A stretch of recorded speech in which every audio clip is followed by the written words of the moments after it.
इस कार्यक्रम के पुण्यार्चक हैं वंडर सीमेंट। फर्क नजर आएगा। भगवान पार्श्वनाथ धाम ट्रस्ट। भगवान पार्श्वनाथ धाम ट्रस्ट के अंतर्गत बनने वाले माता पद्मावती के मंदिर के भव्य निर्माण में अपनी चंचला लक्ष्मी का उपयोग कर महान पुण्य का अर्जन करें।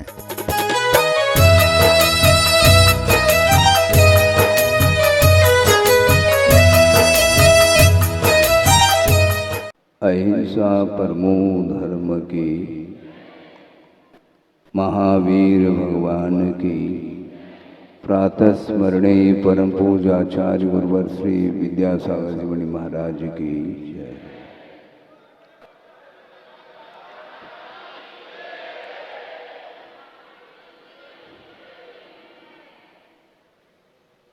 गुरु नाम गुरु आचार्य ज्ञान सागर जी महाराज, जिन्होंने अपने जीवन काल में साहित्य का सृजन किया और बहुतायत साहित्य संस्कृत में उन्होंने रचना की है।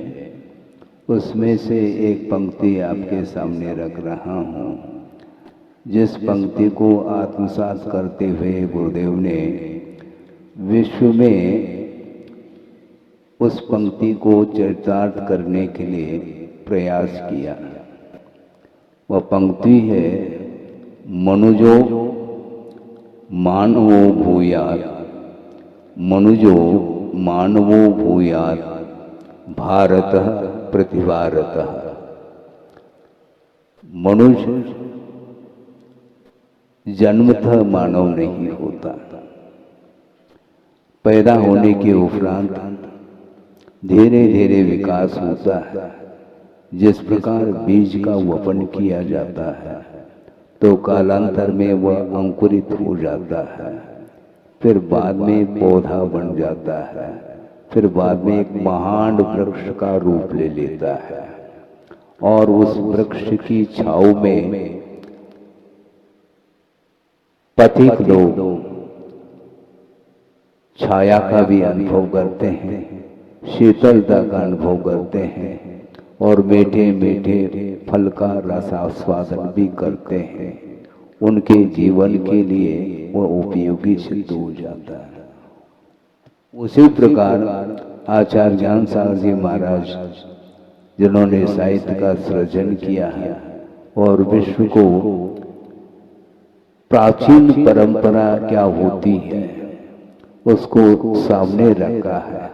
वर्तमान में पाश्चात्य संस्कृति का प्रभाव चारों ओर है, आधुनिकता का प्रभाव, और उसके माध्यम से जीवन का विकास नहीं हो पा रहा है। जीवन का पतन जो होता है वह विपरीत प्रवृत्ति के माध्यम से होता है और प्रकृति का सहारा लेकर के यदि जीवन जीते हैं तो मन में शांति का अनुभव होता है। छोटे छोटे पशु पक्षी के लिए भी हम अपनी प्रवृत्ति के माध्यम से, सात्विकता के माध्यम से, करुणा दया आदि के माध्यम से उनको जीवन जीने के लिए योगदान दे सकते हैं।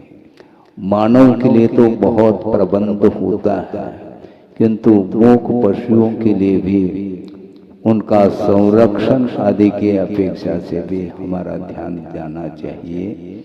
और गुरुदेव ने पूरे भारतवर्ष में ही जगह जगह गौशाला आदि के माध्यम से पशुओं का जो संरक्षण केंद्र आदि खोल करके एक अहिंसा का व्यापक प्रचार किया है और हम और आपके लिए जो प्रकाश दिया है, और मुझे अब प्रकाश देने की आवश्यकता नहीं, किंतु गुरुदेव ने जो प्रकाश दिया है उस प्रकाश में हमें चलने की आवश्यकता है। चारों ओर अंधकार छा जाता है, विपरीत आचरण, विपरीत आचार और विचार के माध्यम से, और आचार और विचार में जब समीचीनता आती है तो उसके माध्यम से ही प्रभावना होती है और घर घर जहाँ कहीं भी आप रहो, इस अहिंसा का व्यापक प्रचार प्रसार हो। सुखी रहे सब जीव जगत के, ये जो पंक्ति है इसको एक प्रकार से चरितार्थ करते हुए हमारा भाव सबके लिए इतना ही है। जो गुरुदेव ने दिया है उनका नामस्मरण करते हुए हम अपने शक्ति के अनुरूप उस पथ पर चलने का निरंतर प्रयास करेंगे और पूरे विश्व में शांतिमय वातावरण बने, इसके लिए हमें कटिबद्ध होना है। क्योंकि सबको ये ज्ञात है काफी समय से युद्ध चल रहा है और युद्ध जो चलता है वो तो किसका परिणाम है सबको ज्ञात है। अज्ञान के कारण ही इस प्रकार संसारी प्राणी न स्वयं शांति का अनुभव करता है और कोई शांति का अनुभव करना चाहता है उसके लिए भी वो योगदान नहीं देता है। ये सत्ता की लड़ाई चल रही है। इस प्रकार वस्तुतः पूरा विश्व स्वयं जिए और सबको जीने का अधिकार दें तो सबसे ज्यादा यह अच्छा एक प्रचार और प्रसार माना जाता है। धर्म इसी को बोलते हैं जो स्वयं शांतिमय जीवन जीना चाहता है और जीता है। इसी प्रकार प्रत्येक जीव का ये जन्म सिद्ध अधिकार है। प्रत्येक व्यक्ति, ऐसा कोई भी जीव नहीं है प्राणी मात्र सुख चाहता है और सुख के लिए प्रयास करना चाहिए और हम सुखी रहे तो दूसरे को भी हम सुखमय जीने का एक भाव रखें। इससे बढ़कर के और कोई भी प्रचार प्रसार धर्म का नहीं हो सकता। यह संक्षेप रूप से धर्म का सार आपके सामने रखा और जो विशिष्ट अतिथि के रूप में आए हैं उनके बीच में भी यही वार्ता चली कि वस्तुतः ये जो राष्ट्र के हित में आप जो काम कर रहे हैं और गुरुदेव के सानिध्य में भी कई बार आप पहुंचे हैं और उनके सूत्र और उनके जो विचार उद्गार हैं उनको सुन करके उसको भी आत्मसात करते हुए आपने जो पूरे भारत में जो अपने भावों को सामने रखते हुए एकता का रूप आप देखना चाहते हैं भारत को, इसी प्रकार विश्व को भी हम शांति प्रदान कर सकें ऐसा भारत को बनाना ये अपना कर्तव्य है। और आप अपने कर्तव्यनिष्ठ होकर के गुरुदेव के सूत्रों को प्रचार प्रसार करने में आप लगे हैं और उन सूत्रों को आत्मसात करते हुए आप अपने जीवन को आगे बढ़ा रहे हैं। इसी प्रकार स्वयं का जीवन और जो जीना चाहता है उनके लिए भी इसी प्रकार आपके विचार और उद्गार प्राप्त होते रहे, जिसके माध्यम से धर्म की प्रभावना निरंतर बढ़ती रहे। इस शुभकामना के साथ अहिंसा परमो धर्म की जय। ओम नमः सिद्धेभ्यः, ओम नमः सिद्धेभ्यः, ओम नमः सिद्धेभ्यः। नमः श्री वर्धमानाय निर्धूत कलिलात्मने सालोकानां त्रिलोकानां यद विद्या दर्पणायते। अहिंसा परमो धर्म की महावीर भगवान की प्रातः स्मरणी परम पूजाचार्य गुरुवर श्री विद्यासागर जी मुनि महाराज की जय। जय बोलिए विद्याकुल शिरोमणि आचार्य भगवान श्री समय सागर जी महामुनि राज की, समस्त आचार्य संघ की।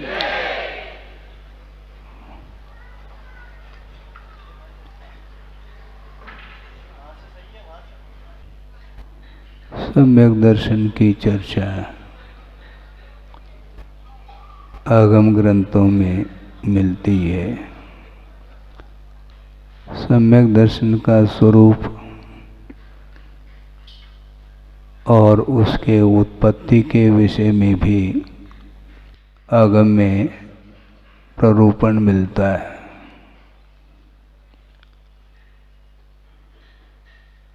आस्था का नाम सम्यक दर्शन है।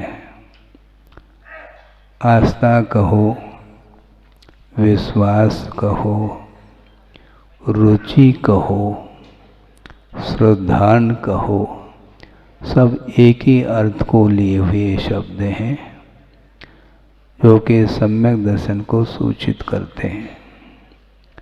प्रत्येक क्षेत्र में विश्वास के बिना कोई भी कार्य संपादित नहीं होता, चाहे वो लौकिक क्षेत्र हो, चाहे परमार्थ संबंधी कोई कार्य हो। प्रत्येक कार्य के लिए विश्वास की बड़ी आवश्यकता होती है और यह विश्वास मोक्ष मार्ग में भी आवश्यक है। दर्शन, ज्ञान और चारित्र, ये तीन चीजें हैं और ये तीनों सांसारिक क्षेत्र में भी विद्यमान हैं और परमार्थ में भी। दर्शन, ज्ञान और चारित्र। दर्शन का अर्थ श्रद्धान है, ज्ञान का अर्थ आपको ज्ञात है, जिसके माध्यम से पदार्थ की जानकारी मिलती है, और आचरण का नाम चारित्र होता है। और ये तीनों संसार में भी काम में आते हैं और परमार्थ में भी इनका आलम्बन लिया जाता है। अब रही बात सांसारिक क्षेत्र में दर्शन, ज्ञान और चारित्र, और परमार्थ में भी ये तीनों, इन तीनों का योगदान है, तो इन दोनों में अंतर क्या रहा महाराज? दोनों में अंतर बहुत बड़ा अंतर है। आप अध्ययन करेंगे इन दोनों में क्या फर्क है, वह दृष्टिगत हो सकता है। दर्शन, ज्ञान और चारित्र के पूर्व में एक विशेषण लगा हुआ है। वो कौन सा विशेषण है? सम्यक। सम्यक दर्शन, ज्ञान, चारित्राणि मोक्ष मार्ग है, ऐसा कहा। मोक्ष मार्ग जो है वह एक ही है, मार्ग अनेक नहीं, इसलिए एक वचन का प्रयोग किया है, मार्गः। किसका मार्ग है? वो मोक्ष का मार्ग है। वह किमात्मक है? सम्यक दर्शन, ज्ञान, चारित्रात्मक है। रत्नत्रय आत्मक मोक्ष मार्ग बनता है और वह रत्नत्रय दर्शन, ज्ञान और चारित्र को लेकर के है, किंतु सम्यक दर्शन होना चाहिए। समीचीन दर्शन, समीचीन ज्ञान और समीचीन आचरण, इन तीनों की जब समष्टि बनती है, इन तीनों का जब समुदाय होता है, उसका नाम मोक्ष का मार्ग ऐसा कहा है। इसी बात को आचार्य समंतभद्र स्वामी ने भी रत्नकर्ण श्रावकाचार्य के अंदर इस विषय को रखा है। वहाँ पर सम्यक शब्द का प्रयोग न करके सत शब्द का प्रयोग किया है। सदृष्ट ज्ञान वृत्तानि धर्मम धर्मेश्वरा विदुः, ऐसा कहा है। समीचीन और यदीय प्रतिनीकानि भवन्ति भव पद्धति। सम्यक दर्शन, सम्यक ज्ञान और सम्यक चारित्र, यही धर्म है, यही मोक्ष का मार्ग है। और ठीक इसके जो विपरीत हैं, यानी मिथ्या दर्शन, मिथ्या ज्ञान और मिथ्या चारित्र, ये किस रूप में काम में आते हैं? भव पद्धति भवन्ति, ऐसा कहा। संसार की परंपरा के लिए कारणभूत हैं ये मिथ्या दर्शन, मिथ्या ज्ञान और मिथ्या चारित्र। इसलिए दर्शन, ज्ञान और चारित्र पहले से ही है, उसको समीचीन बनाने की आवश्यकता है। तो इसलिए प्रत्येक क्षेत्र में आस्था की बड़ी आवश्यकता है, जिसको श्रद्धान बोलते हैं। वह श्रद्धान समीचीन कैसा होना चाहिए। असमीचीन और समीचीन। समीचीन श्रद्धान वस्तु का जैसा स्वरूप है उसको उसी के रूप में श्रद्धान का विषय बनाना यह सम्यक दर्शन माना जाता है। बहुत कठिन होता है और जैसा स्वरूप है वस्तु का उसको उसी रूप में जानना यह सम्यक ज्ञान की कोटि में आता है। आप पदार्थ को जानते हैं, मैं पूछ रहा हूं, इसमें तथ्य है। आपका ज्ञान काम कर रहा है क्या? मान लो घड़ी है, वह आपकी बुद्धि का विषय बन रहा है क्या? नहीं। बोलो, आप घड़ी को जान रहे हैं? नहीं जान पाएंगे, क्योंकि घड़ी को घड़ी के रूप में जानना, किंतु उसके साथ इष्टानिष्ट की परिकल्पना नहीं होनी चाहिए। ये बहुत अच्छी घड़ी है। अच्छी और बुरी क्या वस्तु? टाइमिंग तो सही है, समय सही दे रहा है। वो 9 बज गया है, मान लो घड़ी में तो 9 बजा हुआ है, तो उसमें अच्छा और बुरा क्या वस्तु है? ये बहुत सुंदर घड़ी है। ये सुंदर और असुंदर क्या वस्तु? ये वस्तु का स्वरूप नहीं है। ये मेरी घड़ी है। मेरी तेरी घड़ी थोड़ी होती है। घड़ी घड़ी में ये विकल्प क्या कर रहे हो तुम? ये स्वामित्व के साथ जो कुछ भी वस्तु का ज्ञान होता है वह सम्यक ज्ञान के कोटि में नहीं आता है।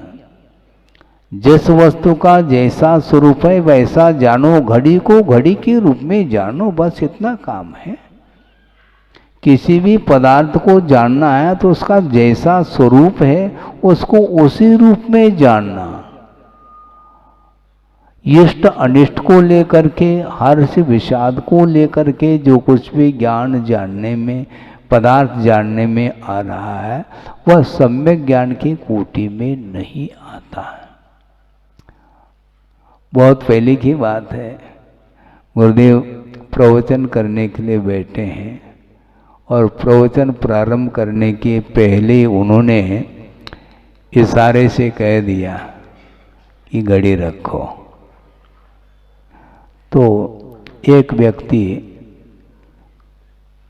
अपने हाथ की घड़ी को उतार करके रख दिया और पीछे जा करके बैठ गए। और 1 घंटे तक प्रवचन हुआ, धारा प्रवाह, और जो ही जिनवानी स्तुति हुई तुरंत वो वहां से आकर के घड़ी को उन्होंने उठा ली। वो बहुत दूर बैठे थे किंतु वो जानते ये मेरी घड़ी है, दूसरे की नहीं। हाथ में से मान लो घड़ी गिर गई तो किसको विकल्प होगा? जिसकी घड़ी है उसी को विकल्प होगा। ये विकल्प क्यों आते हैं मन में? मेरे तेरे के रूप में जो विकल्प है ये वस्तुतः ज्ञान नहीं है, ये मोह का परिणाम है, ये स्वामित्व का भाव। बहुत अच्छा विषय रख रहा हूं जो गुरुदेव के मुख से सुना था।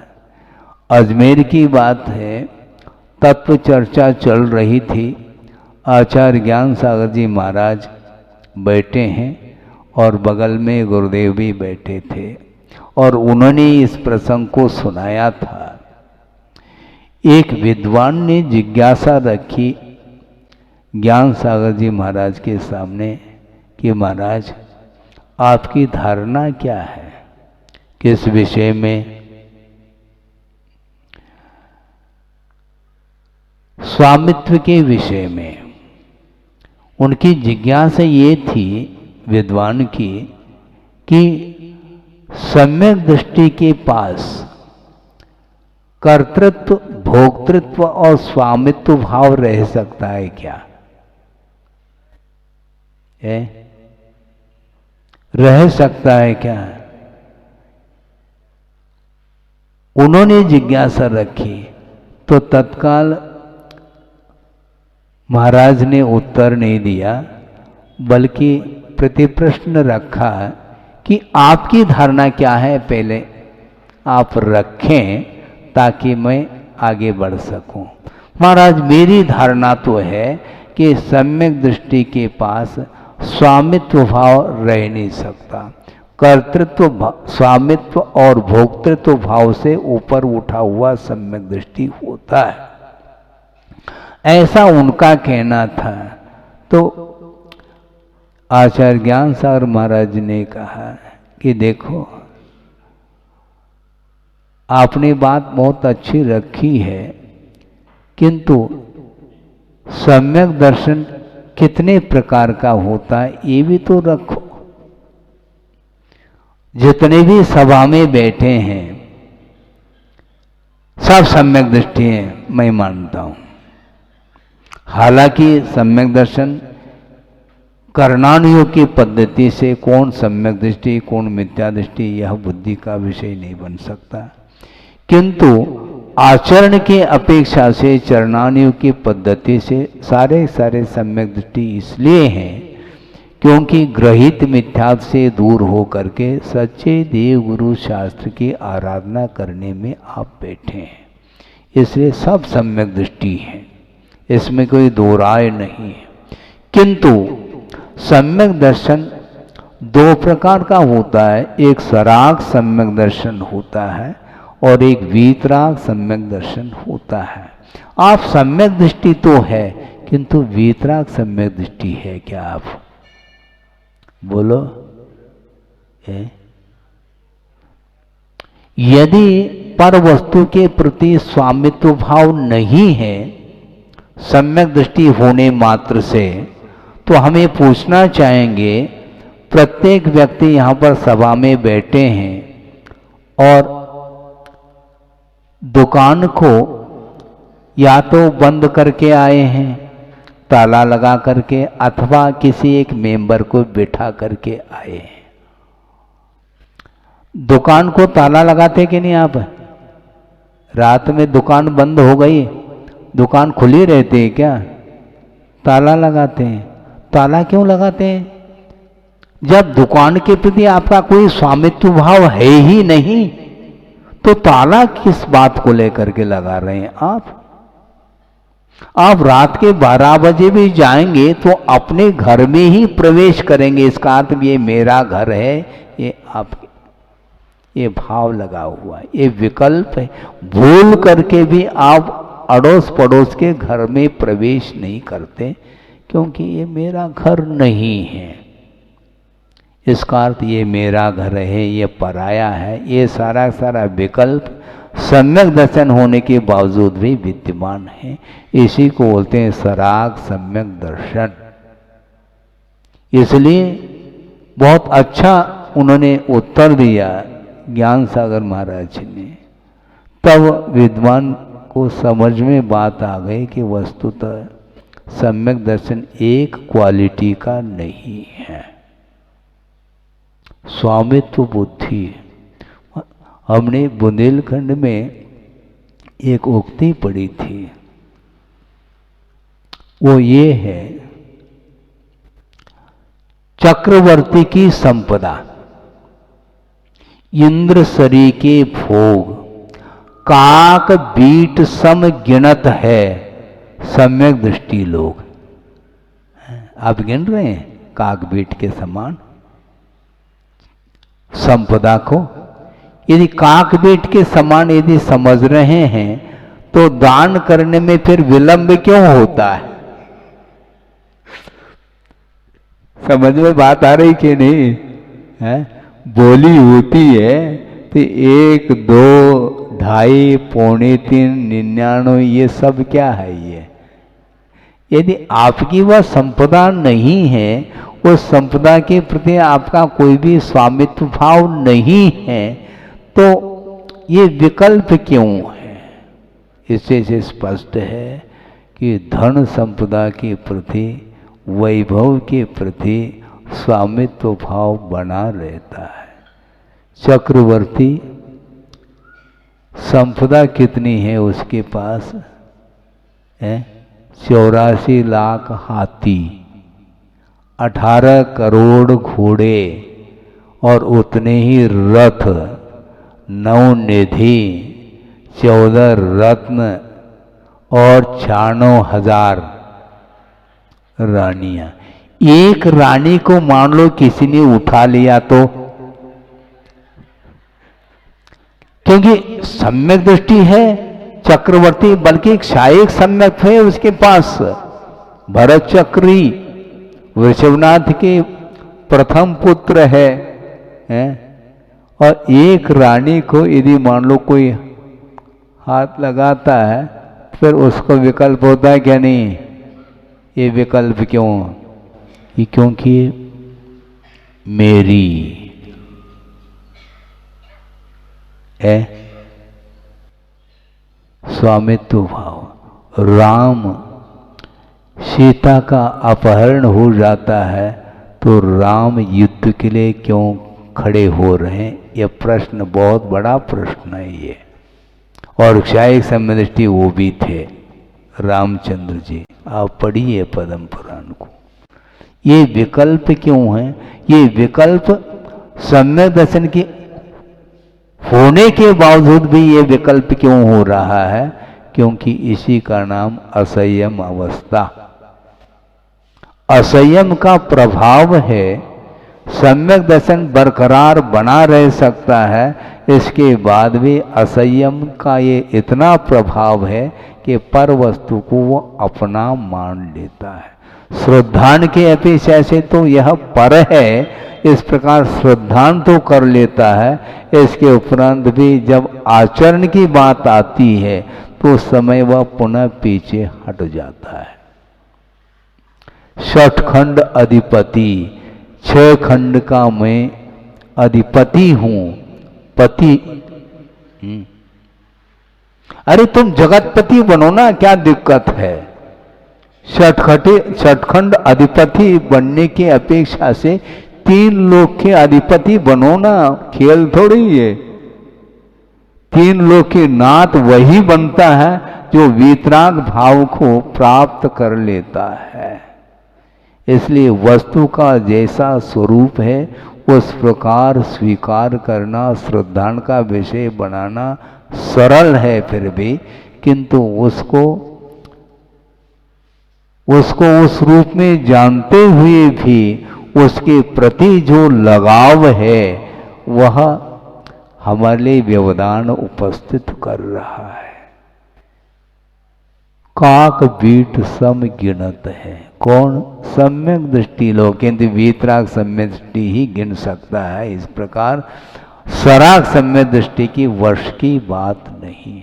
आप सब सम्यक दृष्टि इसलिए हैं क्योंकि सच्चे देव गुरु शास्त्र को छोड़ करके अन्य सरागी देवी देवताओं की आप उपासना नहीं करते हैं, इसलिए आप सम्यक दृष्टि हैं। किंतु इस सम्यक दर्शन के माध्यम से वस्तु का स्वरूप तो ज्ञात हो जाता है, किंतु वस्तु का स्वरूप ज्ञात होने के उपरांत भी छोड़ने का भाव, त्याग का जो भाव आता है वह बिना वैराग्य के संभव नहीं है। इसलिए आप पूरे तौर से नहीं छोड़ पाते, कोई बाधा नहीं, किंतु थोड़ा थोड़ा करके उस पदार्थ के प्रति जो आसक्ति है उसको कम करने का पुरुषार्थ करिएगा। क्योंकि कल भी हमने बात रखी थी आपके सामने कि इंद्रिय जन्य जो सुख होता है वह सुख वस्तुतः सुख नहीं किंतु सुखाभास है, ऐसा कहा। सुख का आभास है, वस्तुतः सुख नहीं। हमें पूछना चाहते हैं, लड्डू खाने से सुख मिलता है कि नहीं? है? वो नहीं है क्या लड्डू भैया? वो आए नहीं, आज बैठे नहीं है? और पीछे बैठे तो वो सुन लें, लड्डू खाने से आपको सुख मिलता है क्या? नहीं मिलता है। तो एक लड्डू खाने से जितना सुख मिलता है, 2 लड्डू खाने से दुगना सुख मिलेगा। गणित तो लगाएंगे हम, तो 10 खाएंगे तो 10 गुना सुख मिलना चाहिए। क्यों बोलो? नहीं, ये खाने से जो सुख मिल रहा है उसका 10 गुना सुख 10 लड्डू खाने से मिलना चाहिए, किंतु नहीं मिलता महाराज, हॉस्पिटल जाना पड़ता है। क्यों? वो अजीर्ण हो जाएगा, और अजीर्ण होता है तो उस अवस्था में वह अन्न भी जहर का काम करता है। जब अजीर्ण होता है तो आपको क्या डॉक्टर लोग क्या कहेंगे? लंघन करो। उपवास और लंघन में अंतर है, क्योंकि उपवास जो है ना वह बुद्धि पूर्वक कर्म निर्जना करने के लिए किया जाता है, और उल्लंघन किया है आपने, इसलिए लंघन की आवश्यकता पड़ गई है। आपने उल्लंघन किया है, अति मात्रा में लिया है, इसलिए उल्लंघन होने के कारण अब लंघन करने की नौबत आ गई। उल्लंघन क्यों करते हो आप? यदि इंद्रिय सुख में इस प्रकार की स्थिति बन रही है तो आप दुगुना तिगुना चौगुना 10 गुना खाओ ना, क्योंकि आप ही ने कहा कि लड्डू खाने से सुख उत्पन्न होता है। नहीं, अनुपात से खाओ तो फिर भी ठीक है। मात्रा मासी ऐसा कहा था गुरुदेव ने। मात्रा का अर्थ अनुपात जिसको है, वह अनुपात से कौन खिलाती है? माँ खिलाती है बच्चे के लिए, किंतु बच्चे के पास ये ज्ञान नहीं है कि कितना खाना चाहिए, कितने बार खाना चाहिए आदि। इसलिए शिशु का पालन पोषण वह माँ ही कर सकती, पिताजी के वश की बात नहीं। वो विवेक के साथ उसको खिलाती पिलाती है। लड़का जल्दी बड़ा हो जाए, हाँ ये तो भावना है, जल्दी बड़ा हो जाए तो ठीक है, बाल्य अवस्था में ही खोआ खिला दो, फिर बड़ा नहीं होगा वो। उसको दूध ही जब नहीं पच रहा है, डाइजेस्ट नहीं हो पा रहा है, तो उस फिर क्या करना महाराज? तो दूध में पानी मिला दो और पिला दो। नहीं, बड़े भैया को तो प्योर दूध पिला रहे हैं आप, बड़े भैया को तो रबड़ी और खोआ खिला रहे हैं, हमारे लिए क्यों नहीं? तुम बड़ा बन जा बेटा।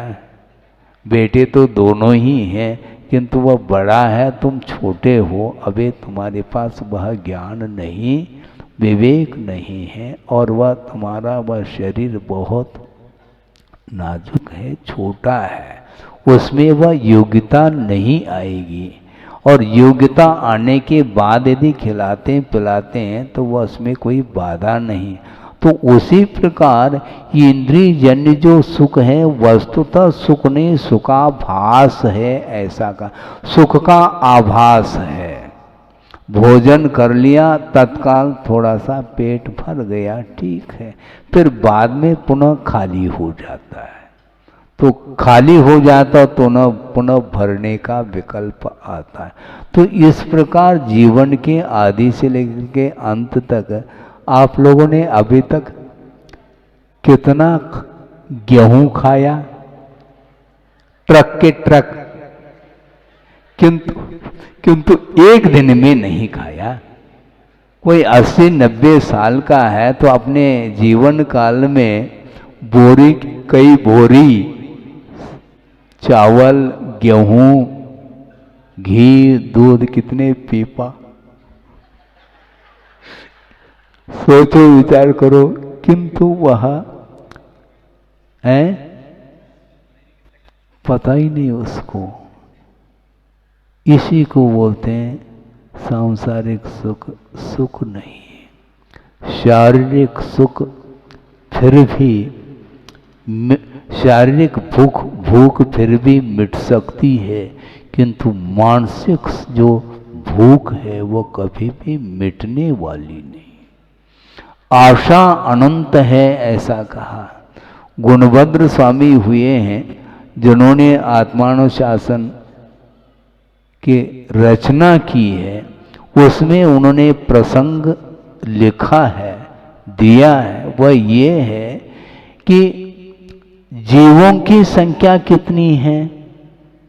अनंतानंत जीव हैं, और प्रत्येक जीव के अंदर जो आशा रूपी खाई है वह इतनी बड़ी खाई है, जिस खाई में 3 लोक संबंधी अनाज भी डाल दिया जाए तो भी वह खाई भरने वाली नहीं, बल्कि वह उस खाई में वह अनाज परमाणु के समान प्रतीति में आ रहा है। इतनी विशाल खाई है। हाँ, पढ़ा आपने? हाँ।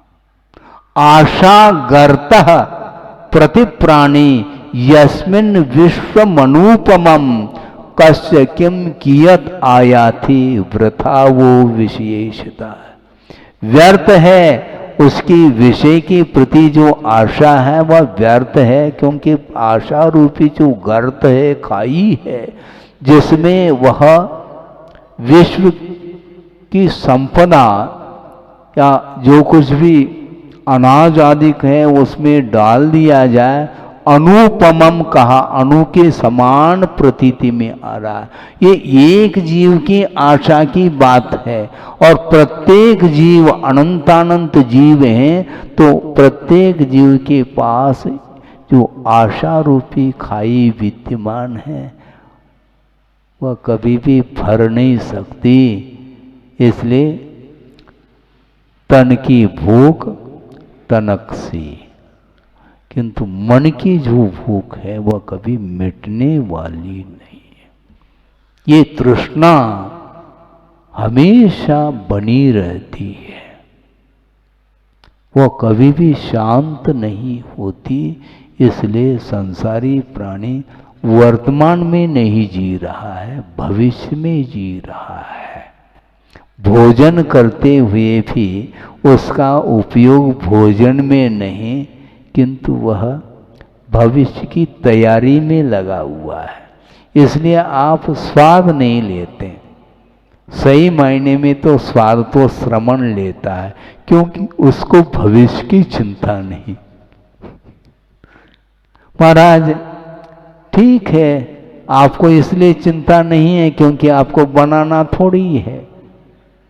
आप तो केवल 10 बजे आ जाते हैं। बिल्कुल ठीक कहा आपने। हमने कोई पुरुषार्थ नहीं किया। अर्थ पुरुषार्थ तो आप लोग करेंगे, मैं तो मोक्ष पुरुषार्थ करूंगा। श्रमण लोग मोक्ष पुरुषार्थ में कटिबद्ध है, इसलिए बनाने का फिक्र उन्हें नहीं, कमाने का फिक्र नहीं है। इसलिए महाराज हमें आवश्यकता है, जितना आवश्यक है उतना आप वित्त का अर्जन कर लें, कोई बाधा नहीं, किंतु अनावश्यक जो है अर्जन ठीक नहीं।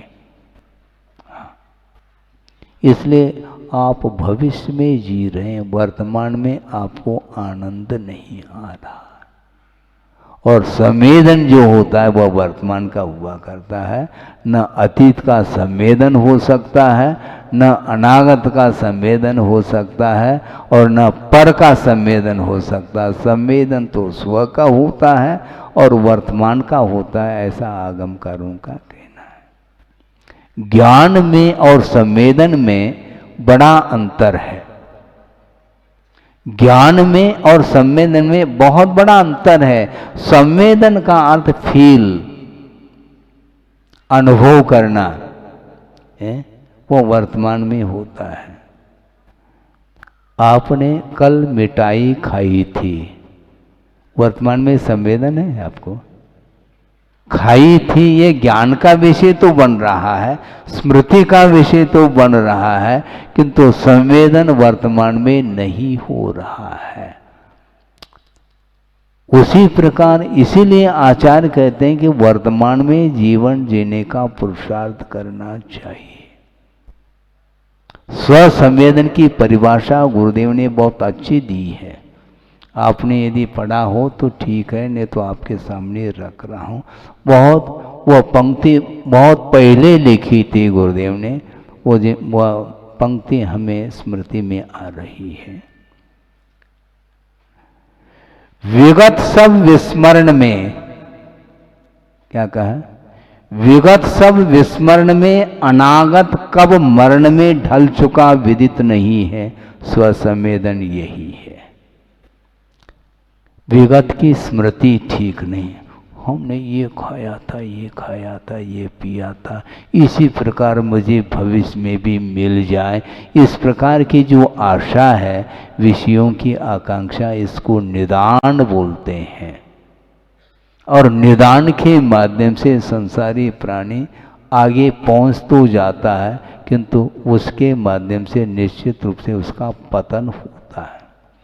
जो निदान शल्य है उसके माध्यम से सम्यक दर्शन की विराधना होती है।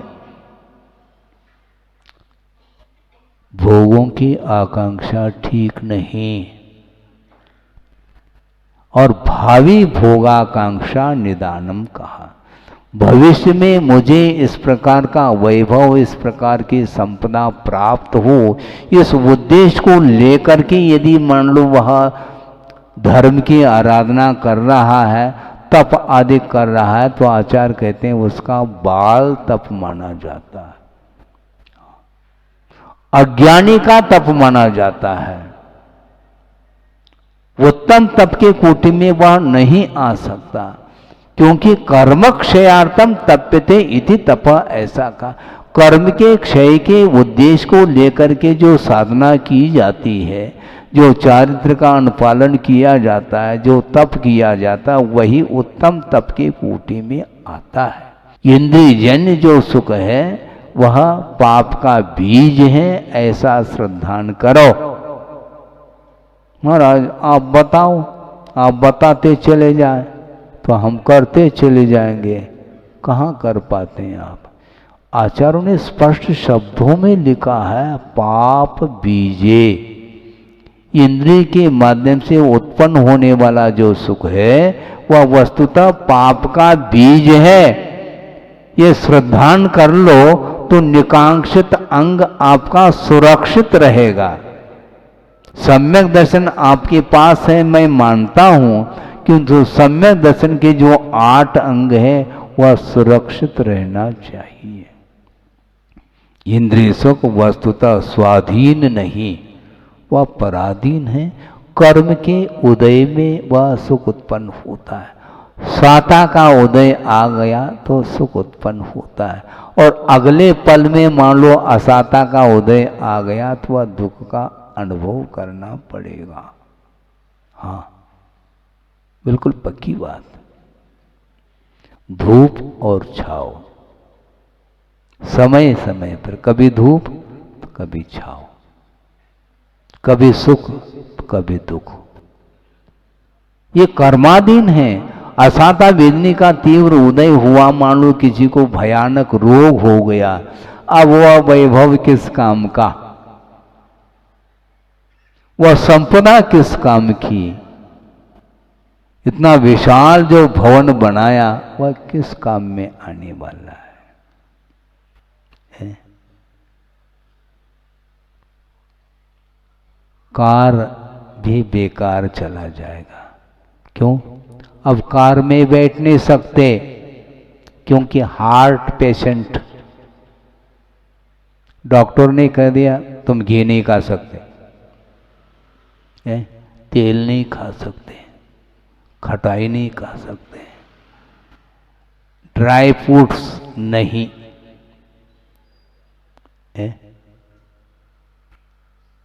माल नहीं, हाँ, माल गुजार,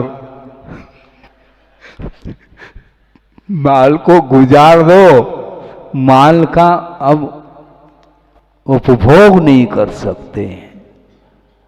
गरिष्ठ हैवी डाइट नहीं, लाइटली लाइट, हैवी नहीं। लाइट का अर्थ कोई लाइट नहीं है, हल्का भोजन, गरिष्ठ नहीं। ये क्यों? हार्ट। अब वो कार में नहीं बैठ सकता, एम्बुलेंस में जा सकता है।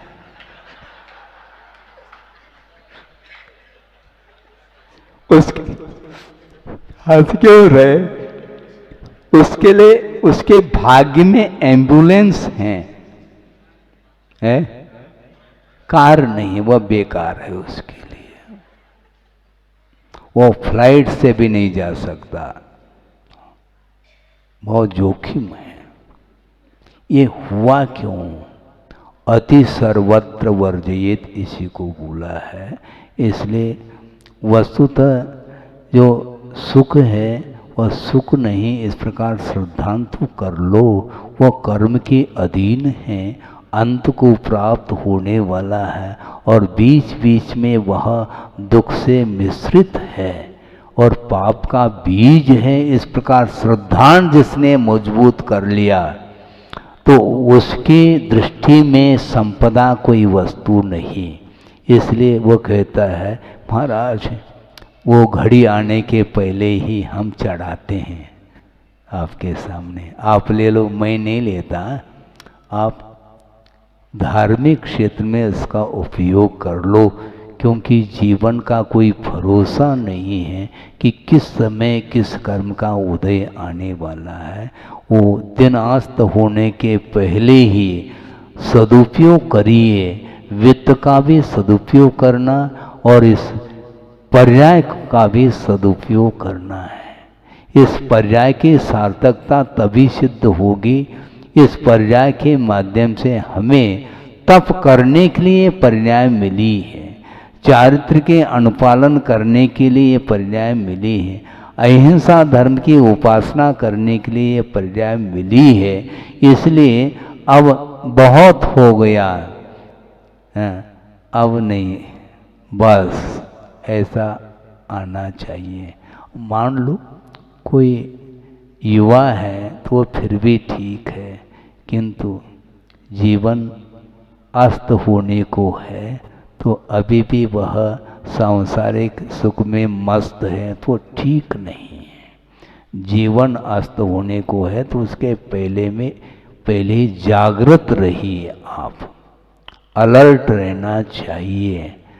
एक्सीडेंट होने के उपरांत ब्रेक लगाने का कोई औचित्य नहीं है, पहले से ही आपको अलर्ट रहना है। अंधा मोड़ लिखा हुआ है, मोड़ के पास कोई आंख थोड़ी है, मोड़ को अंधा का, मोड़ ना अंधा है ना उसके पास आंख है, हमें दिखाई नहीं पड़ सकता। इस प्रकार का मोड़ सामने आ रहा है। इसलिए आप अपने जीवन को मोड़ना चाहते हैं तो आपको ब्रेक लगाना चाहिए विषयों के प्रति।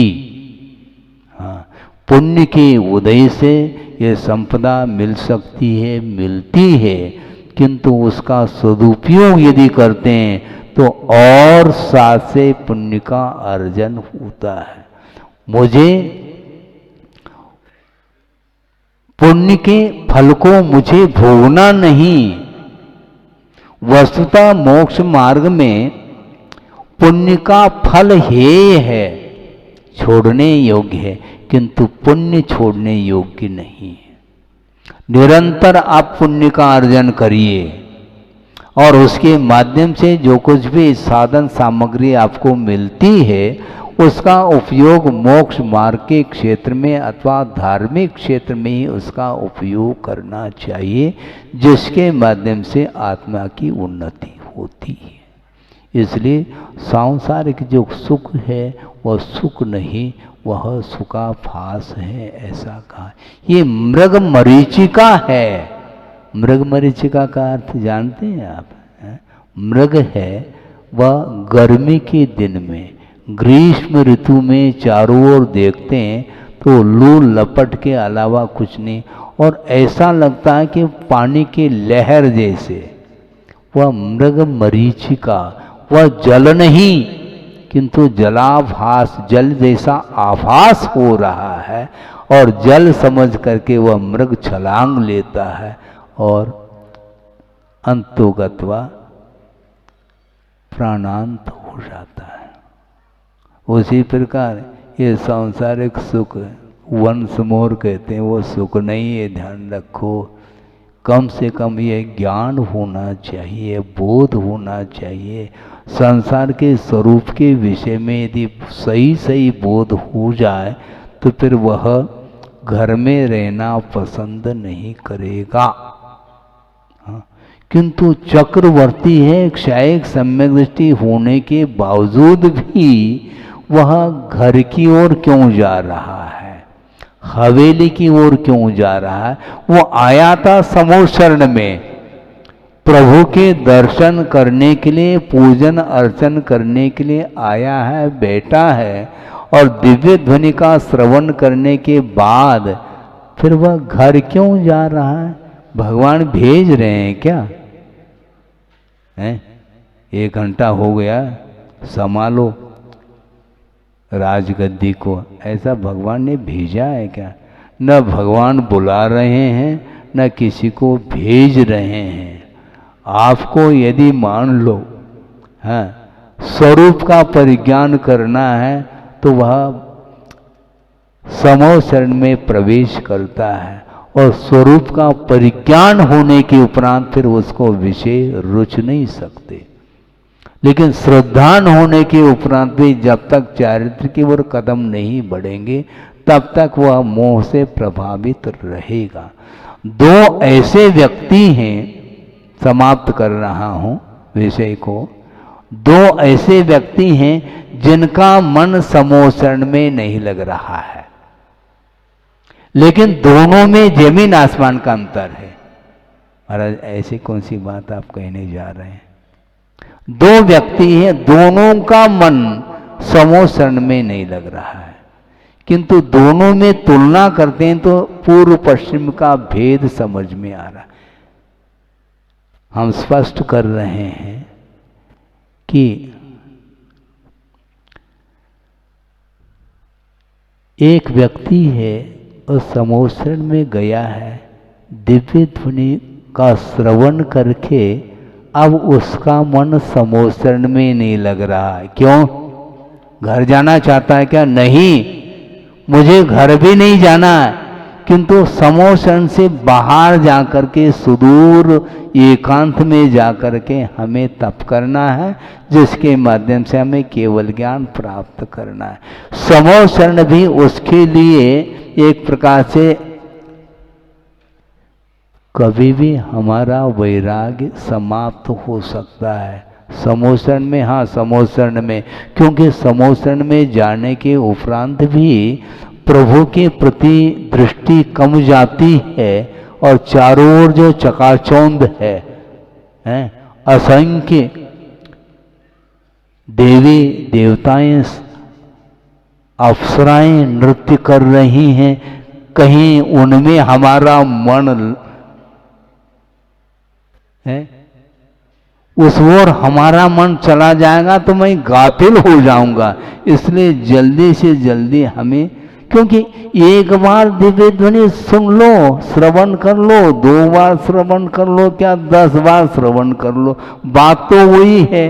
एक बार वस्तु तत्व का परिज्ञान हो गया, अब दोबारा क्या रिपीट करना अपने को? बार बार पढ़ने से कोई प्रयोजन नहीं। जो कहा है उसको अमल करने के लिए हमें जाना है। श्रद्धान हो गया, वस्तु तत्व का परिज्ञान हो गया, बस अब हमें समोशरण में नहीं रहना और वन की ओर विहार करता है, और सुदूर जा कर के एकांत में जा कर के वह ध्यान लगाता है, चरित्र को अंगीकार करके रत्नत्रय की आराधना करना प्रारंभ करता है, तो वह उसको अंतर्मूर्त में केवल ज्ञान का लाभ हो जाता है। और एक व्यक्ति वह है जो घर जा रहा है, चक्रवर्ती हो करके भी घरे है? छोटे बच्चे होते ना, वो परेशान करते हैं, आप कहाँ जा रहे हैं? हाँ, हम महाराज के पास जा रहे हैं, हम मंदिर जा रहे हैं, तो हम भी आएंगे साथ में। तो बार बार परेशान करता तो ले आते हैं, ये ला करके यहाँ पर 5 मिनट बैठे नहीं, घरे फिर घर चलो वो कह रहा है वो बेटा। तो ऐसी स्थिति है, बार बार सुनने से कोई प्रयोजन सिद्ध नहीं होता, फिर भी बार बार इसलिए पढ़ने के लिए कहा जा रहा है ताकि वह संस्कार आपके अंदर आ जाए। विशेषजन जो संस्कार है अनादिकालीन है, उसको डिलीट करने के लिए बार बार स्वाध्याय करने की, अध्ययन करने की आवश्यकता है। बहुत नहीं पढ़ो, किंतु बहुत बार एक ही विषय को पढ़ना चाहिए, तब कहीं जा कर के वस्तु तत्व का सही सही बोध हो जाता है। और बोध हो जाता है तो फिर बाद में संसार रुचता नहीं है। और जिसको अभी भी संसार रुच रहा है तो फिर उसको धर्म कम रुच रहा है, रुच तो रहा है लेकिन अनुपात से कम रुचता है। तो इसीलिए ये छड़ाना का स्वाध्याय कर लो, कोई बाधा नहीं, किंतु वस्तु तत्व का स्वरूप एक बार ज्ञात हो जाए तो संसार के स्वरूप के बारे में सही सही जब बोध हो जाता है, फिर संसार में रहना वह पसंद नहीं करता। आप रह रहे हैं, आप ही रह रहे हैं ऐसा नहीं, मैं भी रह रहा हूँ, आप टेंशन नहीं लेना, क्योंकि प्रत्येक संसारी प्राणी की दशा वही है। तीर्थंकर भी क्यों न हो, उसका अतीत का अनंत काल संसार में ही व्यतीत हुआ है अज्ञान के कारण, और ज्ञान होने के उपरांत वह संसार का अंत कर जाता है। इसलिए संसार का विच्छेद यदि होता है तो समीचीन श्रद्धान ज्ञान और आचरण के माध्यम से ही संसार का, अनंत संसार का विच्छेद हो जाता है, और अनंत काल के लिए वह आत्मिक सुख का अनुभव करता हुआ अनंत काल तक वो लोक के अग्रभाग पर जाकर के विराजमान हो जाता है। इसी प्रकार हमें भी अलौकिक सुख की उपलब्धि हो, स्वतंत्रता का लाभ हमें भी प्राप्त हो, इस उद्देश्य को लेकर के आगम के अनुरूप थोड़ा सा विषय रखा है। इसी प्रकार आगम के माध्यम से निरंतर हम अपने परिणामों को उज्ज्वल बनाते चले जाएंगे तो निश्चित रूप से एक दिन संसार का अंत हो सकता है। संसार का अंत हो, इस पवित्र भावना के साथ अहिंसा परमो धर्म की जय। बोधि समाधि परिणाम शुद्धि स्वात्मोपलब्धि शिव शोक सिद्धि चिंतामणिम चिंतित वस्तुदाने त्वामंद मानस्य ममास्तु दे। परम पूजाचार्य गुरुवर श्री विद्यासागर जी मुनि महाराज की जय। इस कार्यक्रम के पुण्यार्चक थे वंडर सीमेंट, फर्क नजर आएगा। भगवान पार्श्वनाथ धाम ट्रस्ट भगवान पार्श्वनाथ धाम ट्रस्ट के अंतर्गत बनने वाले माता पद्मावती के मंदिर के भव्य निर्माण में अपनी चंचला लक्ष्मी का उपयोग कर महान पुण्य का अर्जन करें।